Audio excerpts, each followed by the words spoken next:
আজকে কিছু তত্ত্ব নিয়ে এসেছি, মনের তত্ত্ব। হ্যাঁ, মন খুব পরিচিত এবং আপন একটি জিনিস, তাই না? কিন্তু এখন যদি জানতে চাই মন কি, তাহলে তো নিশ্চয়ই এখন বলবেন এটা তো গবেষণা করতে হবে। সত্যিই তাই, মন নিঃসন্দেহে একটি গবেষণার বিষয়। মন সম্পর্কে আমরা কম বেশি সবাই জানি, কিন্তু যদি বলা হয় একটি সংজ্ঞা দাঁড় করাতে, তখন বেশ ঝামেলায় পড়তে হয়। এ নিয়ে অনেকের প্রশ্নে অনেকের অনেক তত্ত্ব আছে, তবে সাধারণত মন বলতে বোঝায় বুদ্ধি এবং বিবেক বোধের সমষ্টিগত একটি রূপ, যা মানুষের চিন্তা, অনুভূতি, আবেগ, ইচ্ছা এবং কল্পনার মাধ্যমে প্রকাশিত হয়। এই যেমন একই ব্যক্তির শরীর আর মন ওই ব্যক্তির সামগ্রিকতার নির্দেশক। একজন মানুষকে পরিপূর্ণ বর্ণনা করতে হলে যেমন শরীরের বর্ণনা করতে হবে আপনাকে, ঠিক তেমনই মনেরও বর্ণনা করতে হবে। আবার সেই একই ব্যক্তিকে বুঝতে হলে অবশ্যই আপনাকে তার শরীর মন দুটোকেই বিবেচনায় নিতে হবে। এখন আপনার মনে প্রশ্ন আসতেই পারে যে আমি কেন এত সব তথ্য আপনাকে শোনাচ্ছি? এর অবশ্যই কারণ আছে। আমরা যে বর্তমানে অধিকাংশ মানুষই মনের অসুখে ভুগছি সেটা বুঝতেই পারি না। আবার অনেকের তো ধারণা মনের আবার অসুখ হয় নাকি। এখন আসুন, এতক্ষণ যে তত্ত্ব দিলাম সেখান থেকে এটা স্পষ্ট যে শরীর আর মনের সংযোগ একদমই অবিচ্ছেদ্য। তা অবশ্যই আমরা কোনো রোগে আক্রান্ত হলেই বুঝতে পারি। শরীরের রোগে যেমন আমাদের মনে প্রভাব পড়ে, ঠিক তেমনই মনের রোগের প্রভাব পড়ে আমাদের শরীরে। আজকের বদ্যিবাড়িতে আমরা জানার চেষ্টা করব মনের অসুখের বিভিন্ন বিষয়। দর্শক, স্বাগত বদ্যিবাড়িতে। আপনাদের সঙ্গে আছি আমি মনির হোসেন। আজকের বদ্যিবাড়িতে আমরা কথা বলবো মনোরোগ নিয়ে এবং মনের বিভিন্ন সমস্যা নিয়ে এবং সেগুলোর যে চিকিৎসা আছে সেসব নিয়ে। আর এ নিয়ে কথা বলার জন্য বদ্যিবাড়িতে আজকে উপস্থিত হয়েছেন একজন বিশেষজ্ঞ। উপস্থিত হয়েছেন ডাক্তার মোহাম্মদ জোবায়ের মিয়া, সহকারী অধ্যাপক, মনোরোগ বিভাগ, শহীদ সোহরাওয়ার্দী মেডিকেল কলেজ হাসপাতাল। স্যার, আপনাকে স্বাগত বদ্যিবাড়িতে। ধন্যবাদ। কেমন আছেন? আলহামদুলিল্লাহ, ভালো আছে। আজকে বদ্যিবাড়িতে স্যার আমরা বলেছি আমরা কথা বলবো মনের রোগ নিয়ে। তো আজকে আমরা বিষয় নির্ধারণ করেছি মনের অসুখ। যদি আপনার কাছে শুরুতেই জানতে চাই, মনেরও কি অসুখ হয়? অবশ্যই হয়। আমাদের শরীর যেমন আছে, মনও আছে। দুইটি পারস্পরিক মিথস্ক্রিয়ার ফলেই আমরা কিন্তু স্বাভাবিক জীবনযাপন করি। তো মনের অসুখ অবশ্যই আছে এবং সেটাকে অবশ্যই নজরে নেওয়া উচিত। সেক্ষেত্রে আসলে কি কি ধরনের অসুখ আসলে আমরা মনের অসুখ হইতে পারে, বা কি কি ধরনের রোগ মনে আসলে হয়? মনের রোগ আসলে আমরা যদি মোটা দাগে বলি, দুই ভাগে ভাগ করে থাকি। একটা হলো যে উদ্বেগ, বিষণ্ণতা, এই জাতীয় মৃদু ধরনের মানসিক রোগ, বা যেগুলি আমরা নিজেরাই বুঝতে পারি। যার এই রোগগুলি হয় বা যার এই কষ্টগুলি হয়, তারা সুন্দর করে ডাক্তারকে বা সাইকিয়াট্রিস্টকে এগুলি বলতে পারে এবং তার সাহায্যের জন্য চেম্বারে বা সরকারি হাসপাতালে তারা আসেন। সেই রোগগুলি ধরুন, আমি যেমনটি বললাম যে ডিপ্রেসিভ ইলনেস, অ্যাংজাইটি ডিসঅর্ডার, কিছু ফোবিয়া, আরেকটা আছে সূচিবায়ু রোগ বা অবসেসিভ কম্পালসিভ ডিসঅর্ডার, এবং নানান ধরনের আপনার দুশ্চিন্তাজনিত যে আরও রোগগুলি আছে, যেমন প্যানিক অ্যাটাক বা স্ট্রেস রিলেটেড প্রবলেম। মানুষ কোনো বিপদ আপদে পড়লে যে সাময়িকভাবে যে স্ট্রেসের মধ্যে পড়ে তার যে উদ্বিগ্নতা হয়, জি স্যার, অস্থিরতা হয়, এই কমনলি এগুলি নিয়ে আসে। আর আরেকটি ভাগ আছে যেমন বড় ধরনের মানসিক রোগ বা আমরা বলি গুরুতর মানসিক রোগ। এই রোগগুলি কিন্তু যার হয় সে বুঝতে পারে না। সে হয়তো অস্বাভাবিক আচরণ করছে, অস্বাভাবিক কিছু কথা বলছে, কিছু ভ্রান্ত ধারণা তার মধ্যে হচ্ছে। তার পরিবার, তার কাছের লোকজন, তার কলিগ, তার বন্ধুবান্ধব এগুলি কিন্তু বুঝতে পারছে এবং তাকে যদি বলা হয় যে তুমি এরকম আচরণ করছো কেন, আচরণের পরিবর্তন হয়, তার আবেগের পরিবর্তন হয় এবং তার চিন্তা চেতনার, বিশেষ করে তার থট প্রসেস, আমরা বলি যে তার ভ্রান্ত কিছু ধারণা, এবং সে ওই ধারণা থেকে এক চুলও নড়ে না। সে এমন একটি অদ্ভুত কথা বলবে যার সাথে কোনো সামঞ্জস্য নেই, পারিপার্শ্বিকতার মিল নেই। যেমন আমরা একটা রোগের নাম জানি সিজোফ্রেনিয়া। এই রোগটি হলে তার এরকম ধরনের একটা ভ্রান্ত কিছু বিশ্বাস হয় যে আশেপাশের লোকজন সবাই তার ক্ষতি করার চেষ্টা করছে, যদিও এর কোনো প্রমাণ সে দিতে পারে না। তার কাছের লোকজনও জানে যে তার কোনো শত্রু নেই, তবুও সে মনে করে যে সবাই তার বিরুদ্ধে ষড়যন্ত্রের জাল বুনছে এবং তাকে একটা আক্রমণ করে বসবে, ক্ষতি করে বসবে। আরও কিছু অদ্ভুত কথা তারা বলে যে, যেমন তার হয়তো মাথা ব্যথা, সে বলবে যে আমার এই মাথা ব্যথার কারণ হলো মঙ্গল গ্রহ থেকে কোনো এলিয়েন এসে মাথায় একটা মাইক্রোচিপস ঢুকিয়ে দিয়েছে এবং এই জন্য তার মাথা ব্যথা হচ্ছে। এর প্রমাণস্বরূপ হয়তো সে দেখাবে যে মাথায় একটা দাগ আছে, হয়তো কখনো কোথাও স্ক্র্যাচ হয়েছিল, ওইটাকে সে এটা দেখায়, কিন্তু কোনো এভিডেন্স সে দিতে পারে না। জি, এই ধরনের ভ্রান্ত কিছু ধারণা এবং ভ্রান্ত বিশ্বাস যাদের হয় তাদেরকে আমরা সাধারণত সিজোফ্রেনিয়া রোগী বলে থাকি। আরেকটা বড় মানসিক রোগ আছে যেটা আবেগজনিত মানসিক রোগ। কখনো সে খুবই উৎফুল্ল থাকে, সেই সময় নিজেকে রাজা বাদশা মনে করে, তার যে অবস্থা তার থেকে অনেক বড় বড় ভাবনা, বড় বড় কাজ করতে চায়, বাস্তবে সেটা করতে পারে না, কিন্তু এবং তার যে টাকা পয়সা সেগুলি সবাইকে বিলিয়ে দেয়। তার কাছে যদি 1000 টাকা থাকে, একদিনের খাবারের খরচ থাকে, একজন চাইলে সে পুরোটাই দিয়ে দিবে, এবং ঋণ করে ঘি খাওয়ার মতো অবস্থা আর কি। এই বাইপোলার ম্যানিক যারা যা আছে তার চেয়ে বেশি ফলানোর বলা এবং খরচ করার যে প্রবণতা, এবং দান খয়রাত তো আমরা করি, সেটা ভালো, কিন্তু এটার তো একটা লিমিট থাকতে হবে, আমার আয় বুঝে ব্যয় করতে হবে, সেই নিয়ন্ত্রণটা তার থাকে না। ঋণ করে দান করা এরকম, জি এরকমই হয়। ঋণ করে সে ঘুরবে, দান করবে, এবং তারা অনেক কথা বলবে, তারা কিন্তু কথা একটা টপিকস থেকে আরেকটা টপিক্সে যাবে, এবং টপিকের মধ্যে কানেকশন থাকবে, বাট তারা দ্রুত টপিক পরিবর্তন করে কথার মধ্যে, এবং তারা খুব কম ঘুমায়। অল্প ঘুমিয়েও আমাদের যেমন সকালবেলা ক্লান্তি লাগে, কিন্তু এই বাইপোলার ম্যানিক ডিসঅর্ডারের পেশেন্টদের কিন্তু তাদের বলে যে আমার অল্প ঘুমেই আমি রেস্টফুল থাকতে পারি, আমি অনেক কাজ করতে পারি। সে অনেক কাজ একসাথে শুরু করে কিন্তু কোনোটাই সাকসেসফুলি করতে পারে না। তা এটা গেল বাইপোলারের একটা প্রান্ত। আরেকটা প্রান্তে এরকম হয় যে ঠিক বিপরীত, তার সারাদিন মন খারাপ থাকবে, তাকে ডেকেও উঠানো যায় না, সারাদিন শুয়ে থাকবে, হ্যাঁ, নৈরাশ্যবাদী, হতাশার কথা বলবে, তার জীবনে কিছুই হবে না, ভবিষ্যৎ অন্ধকার, এবং সে তার স্বাভাবিক কাজকর্মও বন্ধ করে দেবে, তার খাওয়া দাওয়া, ঘুম এগুলি হয় না, সারাদিন শুয়েই থাকে, বাট তার ভালো ঘুম হয় না, এবং সে চাকরি বা পড়াশোনা যেটাই করতে থাকুক না কেন সেখানে মনোযোগও দিতে পারে না, প্লাস অ্যাবসেন্ট হতে থাকে, এবং একসময় চাকরি চলে যায়, পড়াশোনায় খারাপ করে।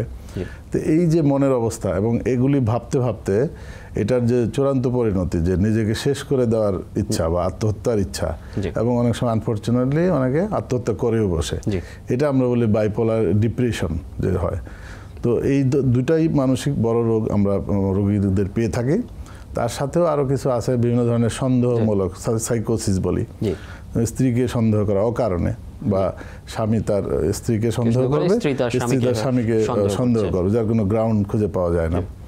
এছাড়াও কিছু নেশা জাতীয় দ্রব্য নেওয়ার ফলেও তার মধ্যে কিছু অস্বাভাবিক আচরণ, চিন্তা হয়, এগুলোকেও আমরা সাইকোসিস বলি।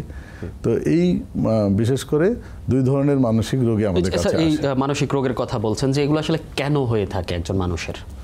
জি, অনেক ধন্যবাদ আপনাকে এই প্রশ্নটি করার জন্য। আসলে মানসিক রোগের প্রথমেই যদি বলি, আমরা গবেষণায় দেখা গেছে যে বেশিরভাগ মানসিক রোগের কারণ এখনো জানা যায়নি। তবে বিভিন্ন গবেষণা এবং রোগের প্রকৃতি, পরবর্তীতে চিকিৎসার যে ফলাফলের উপরে নির্ভর করে গবেষকরা দেখেছেন যে এটা একটা জেনেটিক ইনফ্লুয়েন্স খুব কাজ করে।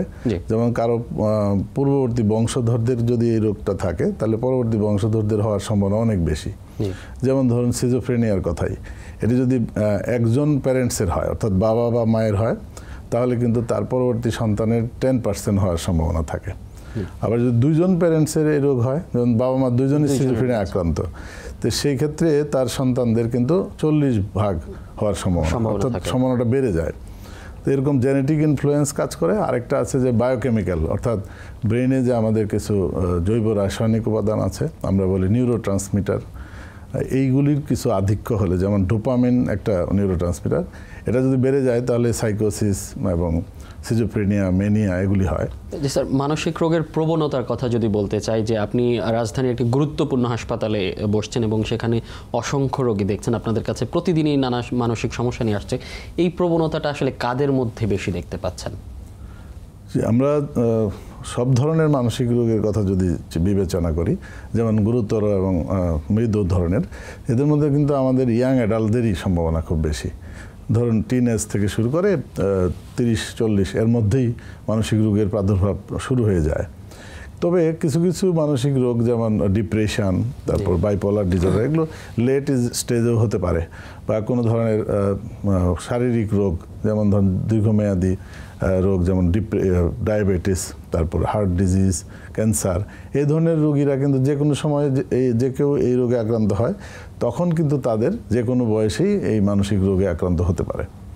জি, সেক্ষেত্রে আসলে কখন একজন রোগী বুঝবেন তিনি আসলে মানসিক রোগে ভুগছেন, বা আমি কিভাবে বুঝবো যে আমি মানসিক রোগে ভুগছি, আমার এখন চিকিৎসকের কাছে যাওয়া প্রয়োজন? জি, আপনাকে ধন্যবাদ। এটি বলার আগে শুধু কারণের দুটি কারণ বলা হয়নি। আরেকটি কারণ হলো যে অর্থ সামাজিক অবস্থা। আমাদের যে আমরা যে দৈনন্দিন জীবন যাপন করি, এখানে যদি কোনো বিপর্যয় দেখা দেয়, অর্থনৈতিক অথবা কোনো রাজনৈতিক অথবা কোনো অস্থিরতা, সহিংসতা, এগুলির কারণেও কিন্তু মানসিক রোগের প্রাদুর্ভাব বেশি হয়ে থাকে। এটি আছে। আর আরেকটি হলো যে পারিবারিক অশান্তি। ছোটবেলা থেকে যদি কোনো কেওটিক পরিবার, কোনো অনাথ আশ্রম কিংবা বাবা মা কেউ মানে মারা গেছেন, এ ধরনের কোনো এতিম মানুষদের, বা যেখানে আশ্রয়ের অভাব, অর্থাৎ আমাদের যে মৌলিক চাহিদার যেখানে অভাব হয় সেক্ষেত্রে মানুষ মানসিক রোগে আক্রান্ত হয় বেশি। এবং এই জন্যই তৃতীয় বিশ্বের দেশগুলিতে কিন্তু বড় মানসিক রোগগুলি বেশি হয়। তো আপনি যেটি বলছিলেন যে আমরা কিভাবে বুঝবো যে আমাদের আত্মীয় স্বজন বা আমরা মানসিক রোগে আক্রান্ত হচ্ছি, তাহলে আমরা প্রথমেই বুঝবো যে আমাদের যে বায়োলজিক্যাল অ্যাক্টিভিটি, যেমন আমাদের ঘুম, খাওয়া দাওয়া, আমাদের চালচলন, এখানে কোনো ছন্দপতন ঘটছে কিনা, অর্থাৎ আমরা সময় মতো ঘুমাতে পারছি কিনা, আমাদের দৈনন্দিন কাজগুলি ঠিকমতো করতে পারছি কিনা, আমরা সামাজিক যোগাযোগ ঠিকমতো করতে পারছি কিনা, কিংবা হঠাৎ করে কোনো মানুষের মধ্যে যদি দেখা যায় যে সে সমাজ থেকে বিচ্ছিন্ন হয়ে যাচ্ছে, মানুষের সাথে ভালো করে কথা বলে না, আগে যে মানুষটি হাসি খুশি ছিল সে হঠাৎ করে চুপ হয়ে গেছে, তার কিংবা হঠাৎ করে তার মেজাজটা খিটখিটে হয়ে গেছে, সে একটা ভালো কথা বললেও রেগে যায়, কিংবা বিশেষ করে আমাদের ইয়াং অ্যাডাল্ট যারা, তাদের মধ্যে এরকম হয় যে তারা সারা রাত জেগে থাকে, দিনে ঘুমায়, তাহলেও চিন্তা করতে হবে সামথিং ইজ রং, তারা কি কোনো মাদকাসক্ত কিনা বা অন্য কোনো মানসিক রোগে আক্রান্ত কিনা। আরেকটি যেটা যে বেশি হয় যে যাদের গুরুতর মানসিক রোগ হয়, তারা হঠাৎ করে হিংসাত্মক হয়ে যায়, হঠাৎ করেই কোনো কারণ ছাড়াই রেগে যাবে, মারপিট শুরু করবে, কিংবা যে অলিক ধারণা, ভ্রান্ত ধারণা তাদের মধ্যে হবে, এবং সে যা বিশ্বাস করে তাকে বোঝালেও সেখান থেকে সে সরবে না। এবং সে, আর যেটা বলেছিলাম যে বাইপোলারের ক্ষেত্রে বেশি বেশি হঠাৎ করে খরচ করা শুরু করলো, বেশি কথা বলা শুরু করলো, তখন আসলে একজন মনোরোগ বিশেষজ্ঞের অবশ্যই শরণাপন্ন হতে হবে। সেক্ষেত্রে স্যার চিকিৎসার দিকে যদি আসি, মনোরোগ হচ্ছে বা মানসিক সমস্যা হচ্ছে, সেক্ষেত্রে আসলে চিকিৎসা পদ্ধতি কি রয়েছে? চিকিৎসা পদ্ধতি দুই ধরনের। প্রথমে যারা গুরুতর মানসিক রোগে আক্রান্ত, তাদের প্রথম পদ্ধতি হলো যে আমরা ঔষধ দিয়ে চিকিৎসা। যেমন ধরুন মানসিক রোগ সাইকোসিস যদি হয়, সিজোফ্রেনিয়া হয়, তাহলে আমরা কিছু অ্যান্টিসাইকোটিক মেডিকেশন, অর্থাৎ তার যে অস্থিরতা, তার আক্রমণাত্মক যে আচরণ, এগুলি কমানোর জন্য আমাদের দেশেও প্রচলিত ঔষধ রয়েছে। আর যারা বিষণ্ণতায় আক্রান্ত হয়, অ্যাংজাইটিতে ভোগে, তাদেরকে আমরা অ্যান্টিডিপ্রেসেন্ট বলি, যে তাদের যে হতাশা নিরোধী ঔষধ আমরা দিয়ে থাকি, এগুলি খুবই কমন। আর আরেকটি দিক আছে যে এই ওষুধ দিয়ে চিকিৎসার পাশাপাশি সাইকোলজিক্যাল ম্যানেজমেন্ট, এটা খুবই গুরুত্বপূর্ণ যারা মৃদু মানসিক রোগে আক্রান্ত, এবং এইটার হারই কিন্তু বেশি। যেমন ধরুন বিভিন্ন ধরনের উদ্বেগ, যেমন অ্যাংজাইটি, তারপর ডিপ্রেশন, ফোবিয়া, প্যানিক অ্যাটাক, এগুলিতে কিন্তু ওষুধের পাশাপাশি অবশ্যই তাকে কাউন্সেলিং করতে হবে।